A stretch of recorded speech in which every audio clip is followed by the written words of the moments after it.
ગઈ તારીખ 2ના રોજ કુલદીપ અમીપરા કરીને જે વ્યક્તિ છે સિક્યુરિટીમાં સર્વિસ કરે છે અને પોતે સ્કેનરમાં હોય જેની ડ્યુટી સ્કેનર દરમિયાન એક બેગની સ્કેન કરતા તેમાંથી શંકાસ્પદ વસ્તુ જણાતા તેને ચેક કરી અને જોતા તેમાં એક 32 બોરનો રાઉન્ડ રિવોલ્વરનો મળી આવેલ છે જે મોડિફાઈડ છે જે KF 7.65નો લોગોવાળો છે. એના જે હોલ્ડર છે બેગના હોલ્ડર તે સુમિત સિંહ છે.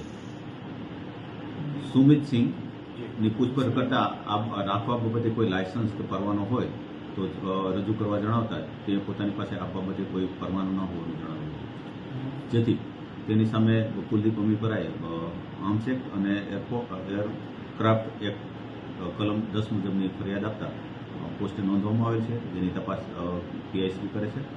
હાલ આરોપી છે એ પોલીસ કસ્ટડીમાં છે. કેટલા દિવસના